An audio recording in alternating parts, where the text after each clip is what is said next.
하나님 말씀 보겠습니다. 마태복음 5장 7절 말씀입니다. 마태복음 5장 7절 말씀입니다.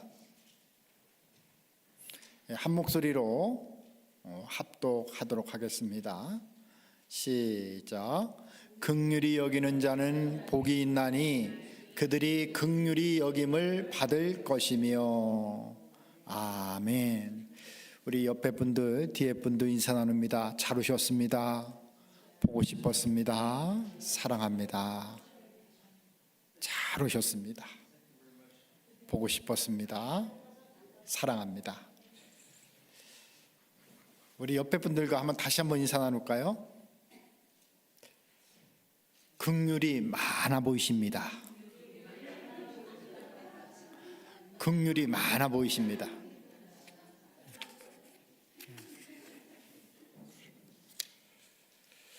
몇 해 전 한 도시에 오토바이 사고가 크게 났습니다. 쓰러진 운전자는 너무 고통스러워서 신음하고 있었습니다. 그런데 주변 사람들의 손에는 구급 상자가 아니라 스마트폰 뿐이었습니다. 누군가는 와, 심각하다 말하며 영상을 찍었습니다. 이 영상은 실시간으로 방송이 되었고 SNS에서 아주 조회수를 높게 기록을 하게 되었습니다. 그러나 그들이 내민 손은 없었습니다. 응급 환자는 죽어가고 있었지만 정작 구급 조치를 하는 사람은 없었고 119에 전화를 걸고 차량을 통제하고 직접 다가가 상태를 확인하는 사람은 거의 없었습니다. 이 장면을 보면서 선한 사마리아인의 비유가 생각이 납니다. 어떤 사람이 길을 가다가 강도를 만났습니다. 길에 쓰러져 있습니다. 고반 죽게 되어 쓰러져 있습니다. 길에 쓰러진 강도 만난 자를 보고 제사장 그냥 지나갑니다.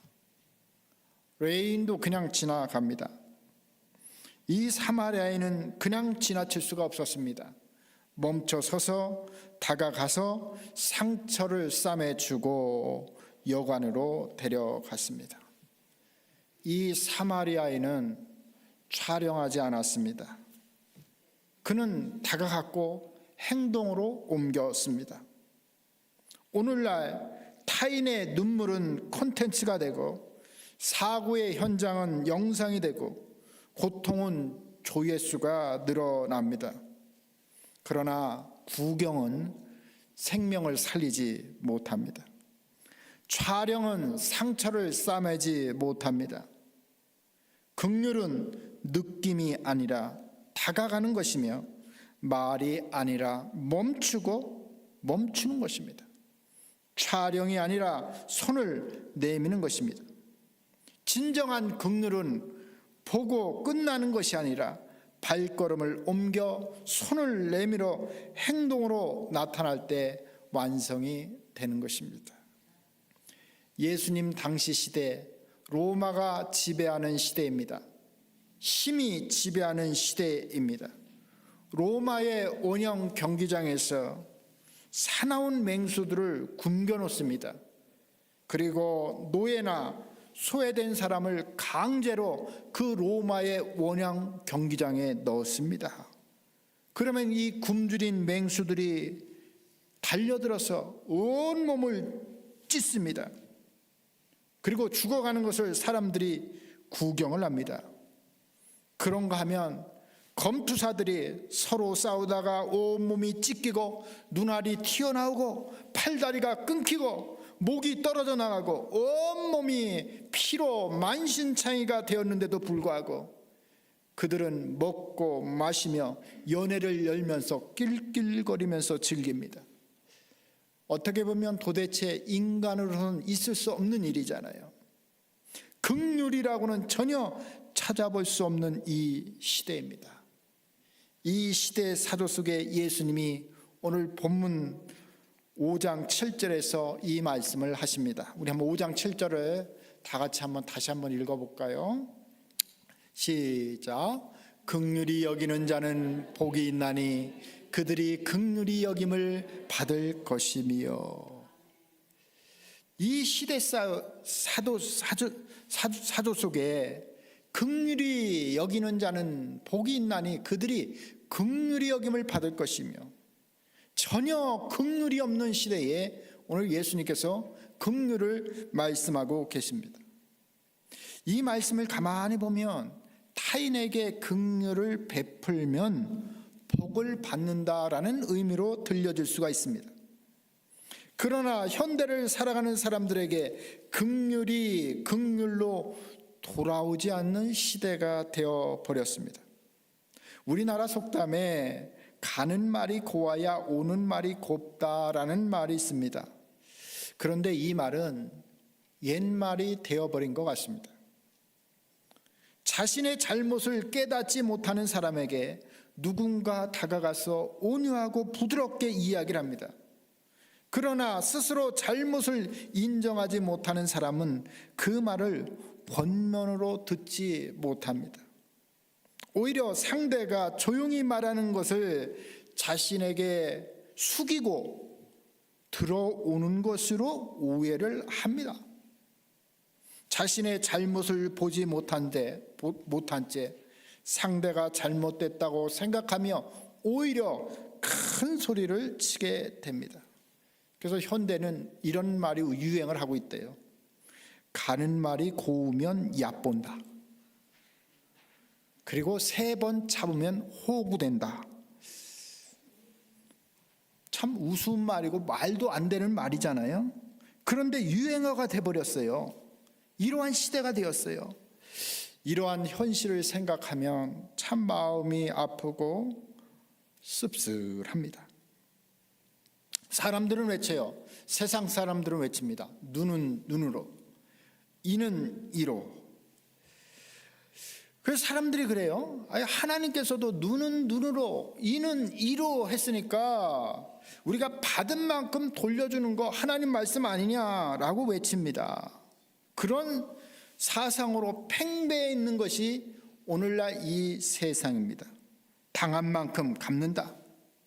나한테 한 대로 돌려준다. 절대 손해보는 짓 안 한다.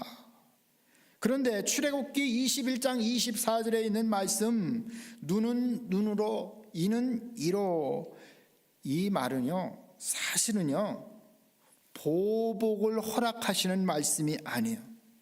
이 법은 과도한 보복을 막기 위한 최소한의 공의의 법칙이에요. 이거 어떤 사람이요, 눈이 하나 뽑혔어요. 그러면 다른 사람 가서 자기 눈 뽑았으니까 그 사람 눈 하나 뽑으면 직성이 풀리든가요? 분이 풀리든가요?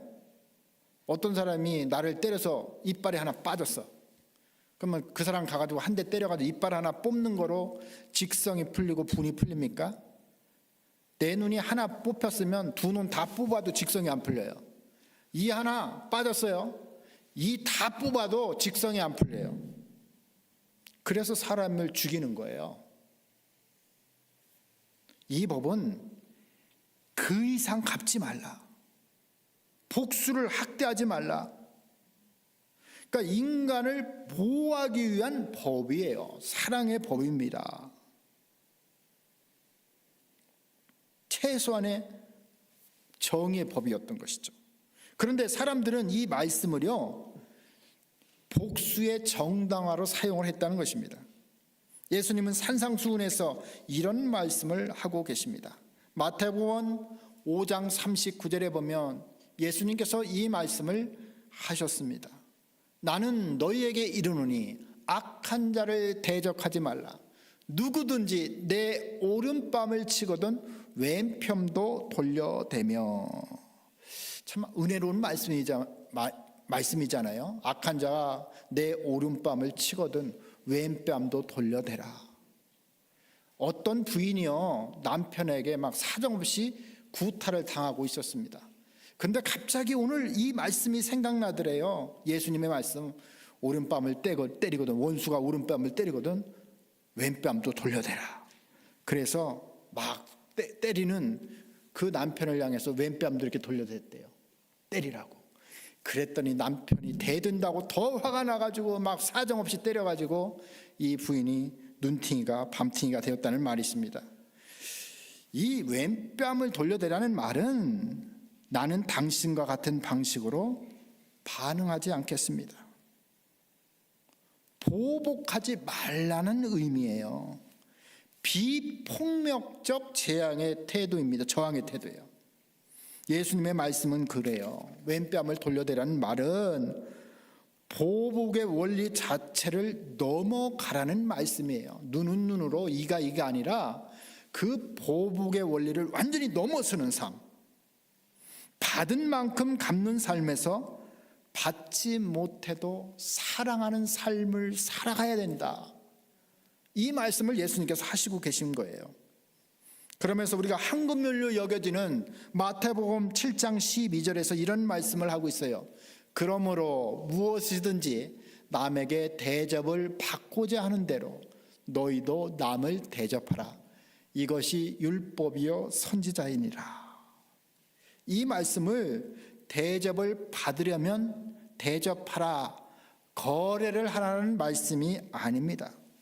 대접받지 못해도 대접하라는 거예요. 사랑을 베풀라라고 말씀하고 있습니다.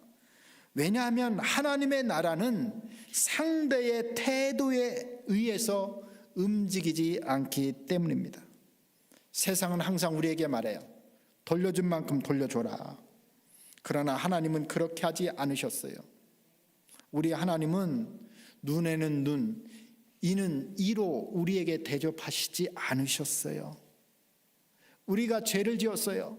영원히 심판받고 영원한 지옥 형벌 받아야 함에도 마땅함에도 불구하고 우리를 용서하시고 우리에게 은혜를 베풀어 주셨습니다.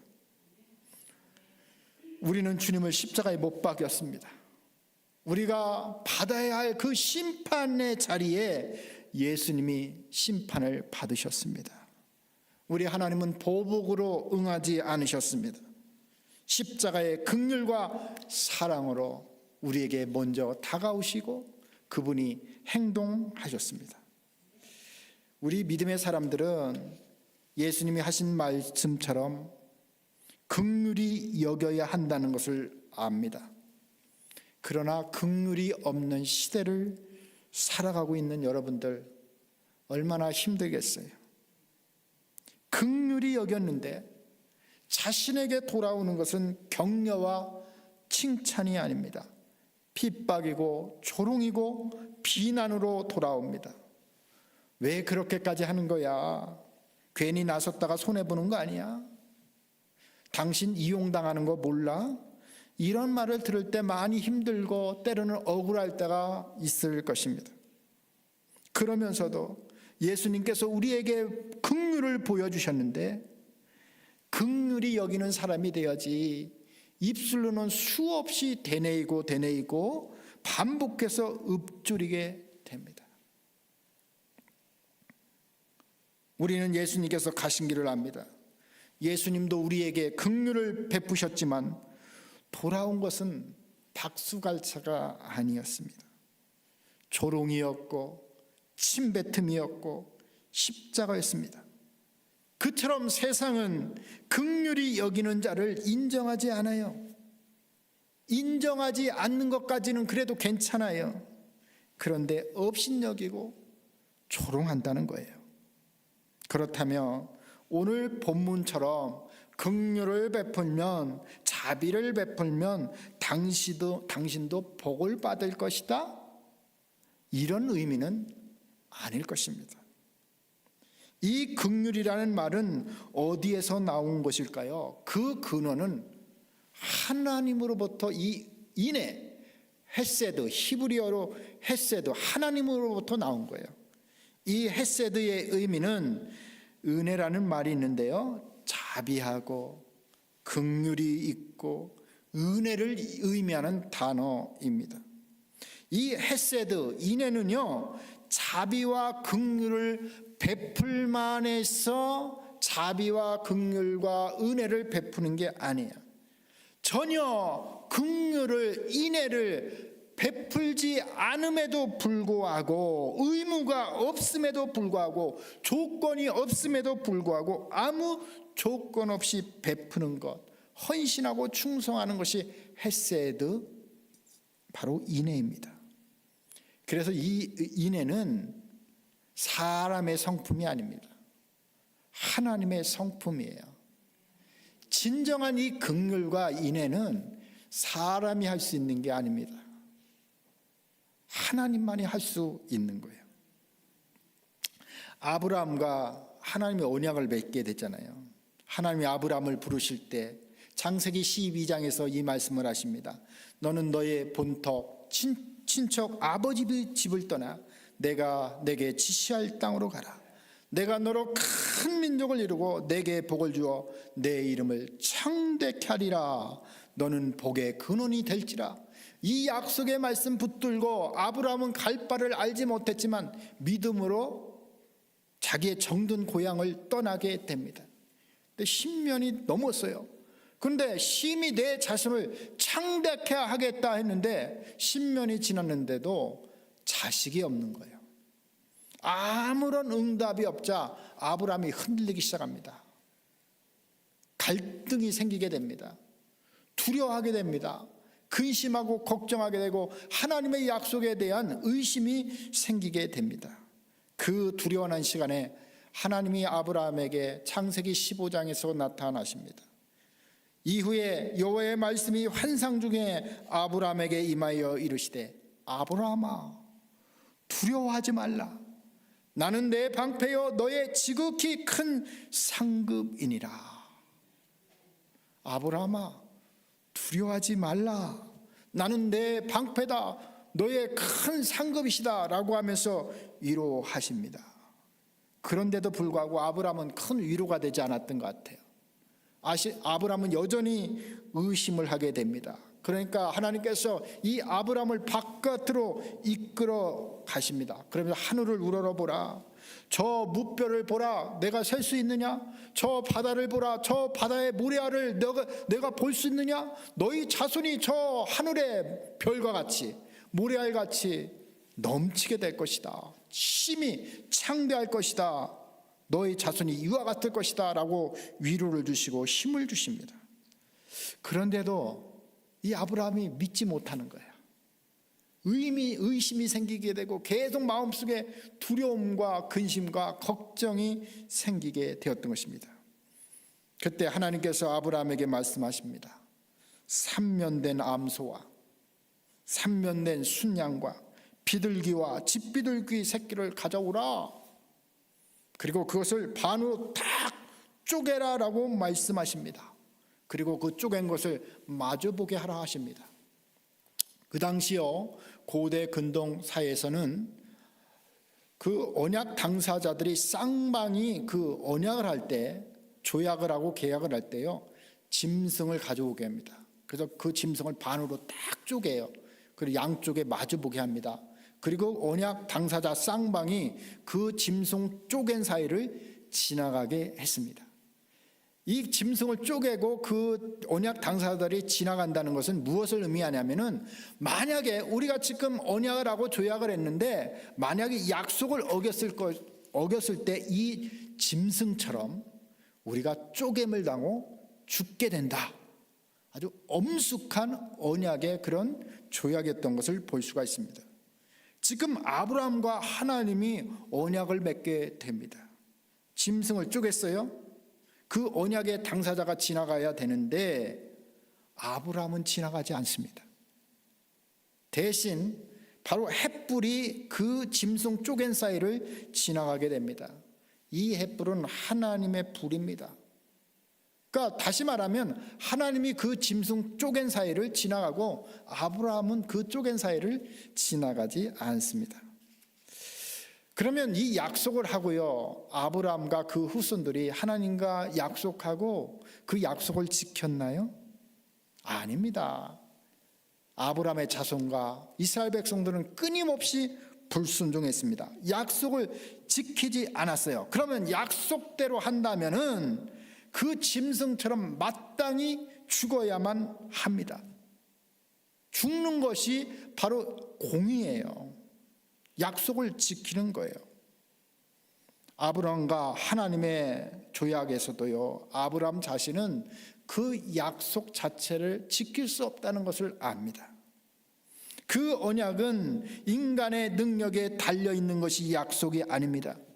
하나님께서 친히 책임지시고 성취하여야 할 약속이었습니다.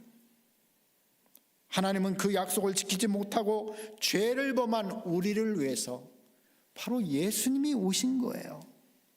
예수님이 우리의 죄를 대신 지시고 그분이 죽으심으로 하나님의 공의와 하나님의 은혜를 나타내실 것입니다.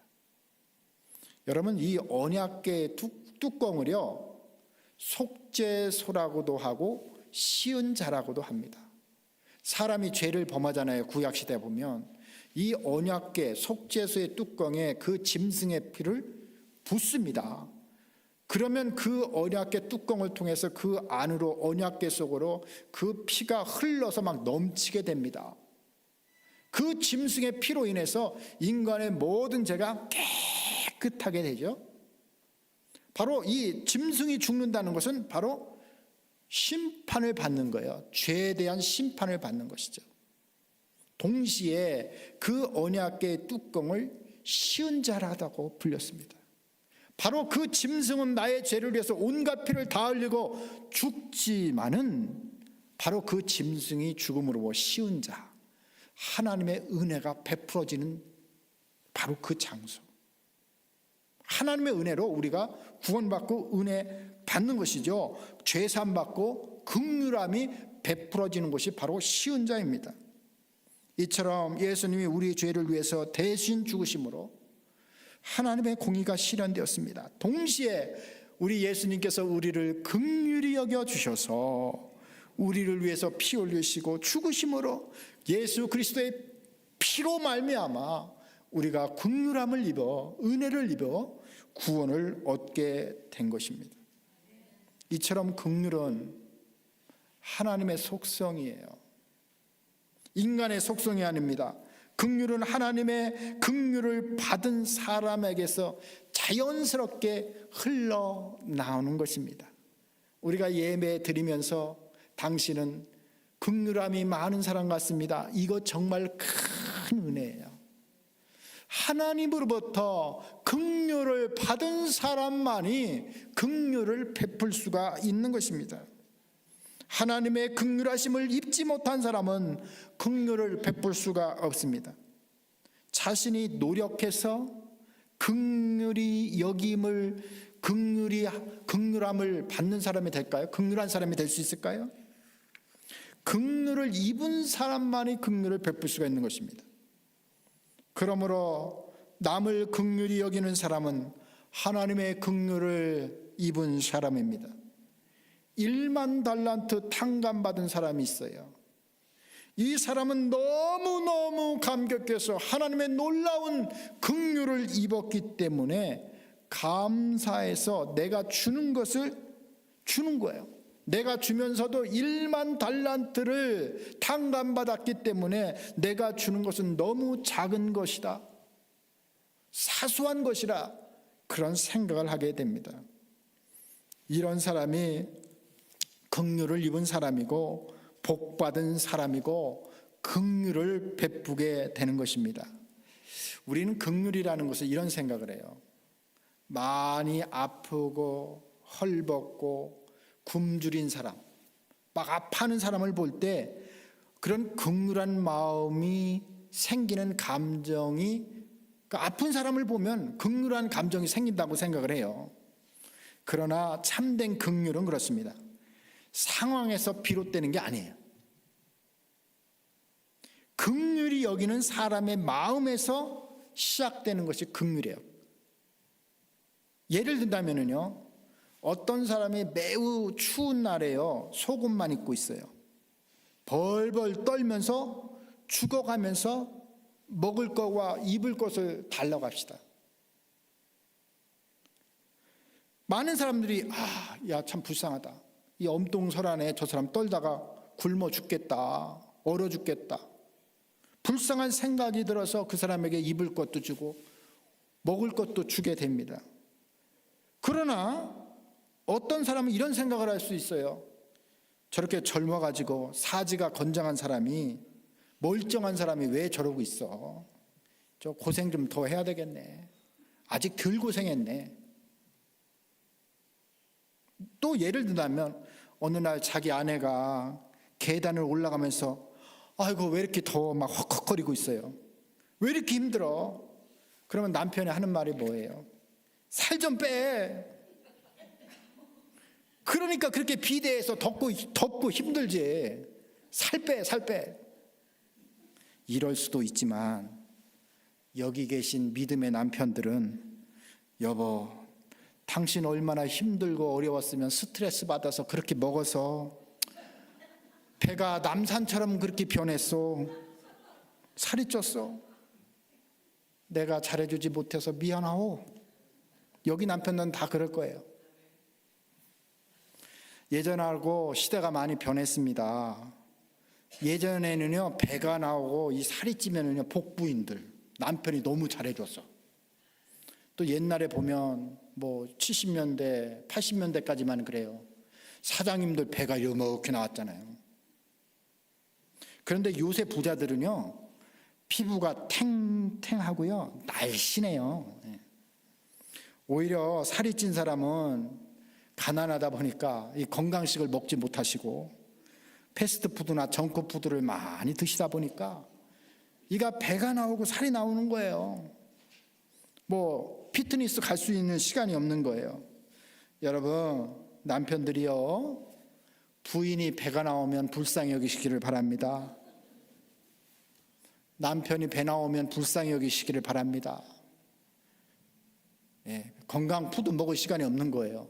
매일 패스트푸드 먹는 거예요. 운동할 시간도 없는 거예요. 여러분, 긍휼이라는 것은 불쌍한 사람 때문에 생기는 것이 아니에요. 긍휼히 여기는 사람의 마음에서 생기는 거예요. 이 긍휼의 원천은 바로 하나님이세요. 하나님으로부터 온 거예요. 하나님의 공의로 생각하면 사람은 죄를 지었어요. 심판을 받아 죽어야 마땅합니다. 그런데 하나님의 긍휼은 하나님의 오래 참으시는 긍휼의 사랑이 있었다는 겁니다. 하나님의 긍휼은 한이 없으시다는 거예요. 사람은 10번 잘했다가도요, 한 번 잘못하면은요, 획 돌았습니다. 평생 원수처럼 지내는 게 사람입니다. 그러나 하나님의 속성은 시편 103편 8절에서 하나님의 속성을 볼 수가 있습니다. 여호와는 긍휼이 많으시고 은혜로우시며 노하기를 더디하시고 인자하심이 풍부하시도다. 이스라엘 백성들은 끊임없이 반복적으로 계속해서 범죄했어요. 끊임없이 하나님을 배신했습니다. 실수했어요. 인간은요, 끝없이 실수를 만들어내는 실수 공장입니다. 끊임없이 실수를 만들어내고요, 하나님은 그 실수한 거를 계속 수습하세요. 그리고 오래 참으시면서 긍휼을 베푸십니다. 오늘 바울이요, 예수님 만나고 이런 아주 엄청난 감격의 고백을 합니다. 내가 전에는 비방자요, 박해자요, 폭행자였으나 내가 긍휼을 입어서 일체 오래 참으시는 하나님의 긍휼을 주셔서 나에게 직분 주신 것에 대해서 그는 하나님 앞에 감사하며 감격하면서 영광을 돌리고 있습니다. 16절에 보면 이렇게 말씀하고 있어요. 디모데전서 1장 16절에 보면 그러나 내가 긍휼을 입은 까닭은 예수 그리스도께서 내게 먼저 일체 오래 참으심을 보이사, 죄인 중에 괴수인 나에게 하나님께서 일체 오래 참사 영원히 지옥의 영광을 받을 수밖에 없었지만 하나님께서 나에게 오래 참고 참으시고 긍휼을 베푸신 그 하나님 앞에 바울은 하나님께 영광을 돌리면서 바로 그는 감격하고 있는 것을 볼 수가 있습니다. 이 하나님의 긍휼의 원리 때문에 우리가 지금 심판받지 않고 여기서 예배 드리고 있는 줄 믿습니다. 우리 다 같이 옆에 사람들과 고백합니다. 당신은 하나님의 긍휼함을 받았습니다. 당신은 하나님의 긍휼함을 받았습니다. 다시요. 당신은 복받은 사람입니다. 하나님의 긍휼함을 받았기 때문에 여러분들은 복받은 사람이에요. 저도 이런 주님의 원리 때문에 이 시간 여기에 있는 줄 믿는 것입니다. 이처럼 믿음의 사람은 긍휼을 입었기에 하나님의 성품인 긍휼이 자연스럽게 흘러나오는 거예요. 1만 달란트 탕감을 받은 사람은 자연스럽게 이웃을 돌보게 되어 있는 거예요. 평생 갚아도 갚을 수가 없는 겁니다. 왜 이 긍휼을 베풀어 주시는 겁니까? 하나님이 저와 여러분을 사랑하시기 때문이에요. 여러분은 아브라함과 하나님과의 언약의 관계 속에서 그 쪼갠 짐승 사이를 아브라함은 지나지 않았어요. 하나님만 지나가셨거든요. 하나님은 일방적으로 약속하셨어요. 이것은 하나님이 죽기까지 너를 사랑하겠다. 내가 나를 배신할지라도 나는 끝까지 너를 사랑하겠다. 그 하나님의 짝사랑, 우리를 향하신 그 하나님의 놀라운 사랑, 그 사랑 때문에 주님이 우리를 위해서 대신 죽으신 거예요. 우리가 아브라함은 그 하나님과 언약을 지킬 수가 없는 사람이에요. 우리도 그 하나님과의 약속을 지킬 수 있는 존재가 아닙니다. 아무 조건 없이 하나님께서 사랑해 주시겠다는 하나님의 일방적인 약속이고 짝사랑의 약속입니다.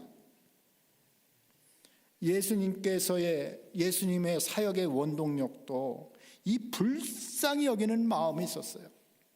마태복음 9장 36절 37절에서 이렇게 말씀을 하고 있습니다. 마태복음 9장에 보면 예수께서 모든 도시와 마을에 두루 다니사 그들의 회당에서 가르치시며 천국 복음을 전파하시며 모든 병과 모든 악한 것을 고치시니라. 무리를 보시고 불쌍히 여기시니 이는 그들이 목자 없는 양과 같이 고생하며 기진함이라. 예수님께서요, 그 당시 하나님의 백성들을 볼 때에, 양들을 볼 때에 그들이 목자 없는 양같이 기진하며 맥진하면서 힘들어하는 그 영혼을 보고 불쌍히 여기셨다. 이 불쌍히 여기는 마음, 이 마음이 헬라어로 스플랑코 리조마이예요. 이 스플랑코 리조마이는 창자와 내장이 끊어질 정도로 불쌍히 여기는 마음. 예수님이 수많은 병자들을 봤어요. 배고픈 사람들을 봤어요. 아파하는 사람, 신음하는 사람들을 보았어요. 상처받은 사람들을 향하여 스플랑크 리조마이, 애간장이 떨리고 창자가 끊어질 정도로 아픈 마음이 계셨기 때문에 그들에게 긍휼을 베푸신 거예요. 이 헤세드, 긍휼이라는 것은 베풀 만한 그런 자격이 되어서 그 사람이 그만 긍휼을 받을 만한 자격이 되어서 베푸는 게 아닙니다. 그 자격이 없음에도 불구하고 베푸는 것이 긍휼이에요. 이 긍휼은 조건 없이 그냥 주는 거예요. 그래서 이 긍휼은 사람의 성품이 아닙니다. 사람이 줄 수 있는 긍휼이 아닙니다. 바로 하나님의 것이고 하나님의 긍휼입니다.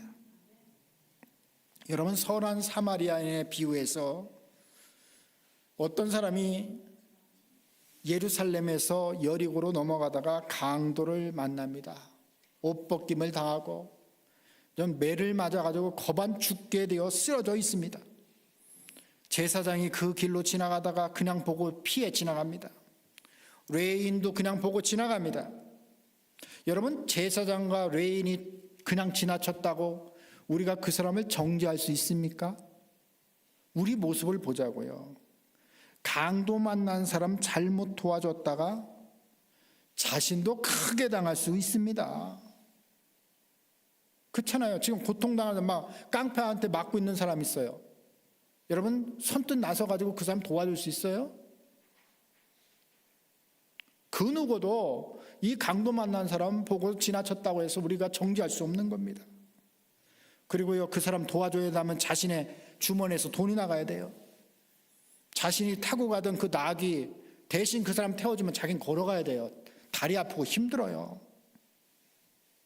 그러나 이 사마리아인은 강도 만난 이웃을 보고 불쌍히 여기고, 이게 긍휼한 마음이 있는 거예요. 긍휼한 마음. 똑같은 것을 봤는데 어떤 사람은 그 강도 만난 사람과 뭐 그냥 지나가잖아요. 이 사마리아인에게는 그 긍휼한 마음이 있었어요. 가까이 가서 그에게 기름을 주고 포도주를 주고 상추에 붓고 싸매고 매고 짐승에 태워, 자기가 탈 그 짐승에 태워서 주막으로 데려갑니다. 그리고 그 주막의 주인에게 데나리온 2를 주면서 혹시나 이 사람에게 더 많은 돈이 들게 되면 내가 돌아올 때 다시 주겠노라. 그런데 여기서 우리가 놀라운 사실은요, 지금 이 강도 만난 사람이 유대인이에요. 여러분, 유대인은 이 사마리아인을 개 취급했습니다. 비웃고 조롱하고 사람 취급도 안 했어요. 짐승 취급했거든요. 그런데 이 사마리아인이 지금 강도 만난 그 유대인을 도와줬다는 거예요. 긍휼을 베풀어 주었다는 거예요. 이게 바로 하나님의 사랑이에요. 예수님의 사랑이에요. 바로 이 예수님의 사랑이 최고의 긍휼의 최고봉인 줄 믿습니다. 우리는 그분을 못 박았어요. 예. 그분을 욕하고 조롱했습니다. 침뱉었습니다. 그분을 멀리했습니다. 그러나 우리를 너무나 사랑하셔서 육신의 몸을 입고 성육신하셔서 인카네이션 하셔서 이 땅에 오셨고 우리에게 사랑을 보여주셨는데 십자가의 사랑으로 우리에게 긍휼을 베푸렸습니다. 예수님께서는 우리를 긍휼히 여김을 주셨지만은 우리는 그 선을 악으로 갚았어요. 그래서 오늘 성경에 보면 이사야 53장에서 이런 말씀을 하고 있습니다. 그는 멸시를 받아 사람에게 버림을 받았으며 간고를 많이 겪었으며 질고를 아는 자라. 마치 사람들이 그에게서 얼굴을 가리는 것 같이 멸시를 당하였고 우리도 그를 귀히 여기지 아니하였도다. 그는 실로 우리의 질고를 질고 우리의 슬픔을 당하였거든. 우리는 생각하기를 그는 징벌을 받아 하나님께 맞으며 고난을 당한다 하였노라. 그가 찔림은 우리의 허물 때문이요 그가 상함은 우리의 죄악 때문이라. 그가 징계를 받음으로 우리는 평안을 누리고 그가 채찍에 맞음으로 우리는 나음을 받았도다. 마태복음 25장 42절 43절에 보면 예수님께서 말씀하십니다. 내가 줄일 때에 너희가 먹을 것을 주지 아니하였고 목마를 때에 마시게 하지 아니하였고 나그네 되었을 때 영접하지 아니하였고 헐벗을 때에 옷 입히지 아니하였고 병들었을 때와 옥에 갇혔을 때에 돌보지 아니하였느니라 하시니 예수님께서 우리에게 긍휼을 베푸셨습니다. 그러나 예수님께서 그 긍휼을 우리는 받지 않았어요. 오히려 그 긍휼을 베풀어 주신 예수님을 침뱉고 욕하고 모욕하고 채찍으로 때리고 조롱했습니다. 오히려 예수님을 긍휼을 베푸시는 그 예수님을 십자가에 못 박으라 못 박으라 소리쳤어요. 그리고 예수님을 죽였습니다. 바로 우리가 그런 존재예요. 그런 존재임에도 불구하고 끝까지 우리를 긍휼히 여기셨다는 겁니다. 끝까지 우리를 사랑하셨다는 거예요. 우리는 종종 사마리아인의 이야기를 들으면서 우리는 그래요. 아, 내가 선한 사마리아인이 되겠다. 내가 그 선한 사마리아인처럼 저 사람을 도와줘야 되겠다. 그런데 가만히 보면은요, 우리는 선한 사마리아인이 될 수 있는 사람이 아닙니다. 남을 도와줄 수 있는 사람이 아니에요. 그냥 우리는 길에 쓰러진 강도 만난 자예요. 상처 입고 피 흘리고 스스로 일어설 수 없는 존재가 바로 우리라는 거예요. 그 때문에 누군가 다가오지 않는다면 그 사람은 죽었을 거예요. 우리도 마찬가지예요. 예수님이 다가오지 않았으면, 하나님의 긍휼이 없었다면 우리는 영적으로 죽은 자입니다. 이 선한 사마리아인은 영적으로 예수님을 상징하는 겁니다. 그분이 우리의 상처를 싸매고, 그분이 우리의 죄값을 대신 치르시고, 그분이 대신 죽으시고 우리를 살리신 거예요. 그래서 우리는 이렇게 기도해야 합니다. 하나님, 나는 강도 만난 자입니다. 나는 강도 만났습니다. 주님의 긍휼 없이는 살 수가 없습니다. 주님의 도움 없이는 나는 아무것도 할 수 없습니다. 주님의 도움 없이는 내가 도저히 스스로 일어날 수 없는 사람입니다. 살려주세요. 자신의 무능함과 불가능함을 알고 절박하게 구할 때 하나님의 긍휼함을 입게 될 줄 믿는 것입니다. 우리는 기억해야 합니다. 우리는 이미 하나님의 긍휼함을 입은 복된 사람입니다. 그 긍휼함이 우리 안에 있다면 여러분들은 참으로 복된 사람입니다. 이제 살려주신 주님의 은혜의 긍휼에 감사하며 그 긍휼을 이웃에게 흘려보내는 복된 믿음의 성도님들 다 되시기를 예수 그리스도 이름으로 축원합니다. 기도하겠습니다. 하나님 아버지, 감사합니다. 오늘 믿음의 성도들 하나님 앞에 긍휼함을 입었습니다. 우리는 스스로 긍휼함을 베풀 수 있는 사람이 아닙니다. 우리는 모두 강도 만난 자입니다. 주님의 도움 없이는 우리가 살 수 없습니다. 오늘 주님의 긍휼하심이 필요하오니 오늘 예배드리는 우리 모두에게 주님의 긍휼하심을 풍성하게 부어 주옵소서. 그 긍휼함에 힘입어 우리가 그 긍휼함을 함께 나눌 수 있는 축복이 우리의 삶 가운데 충만하게 이루어지게 하옵소서. 예수 그리스도 이름으로 기도하옵나이다. 아멘.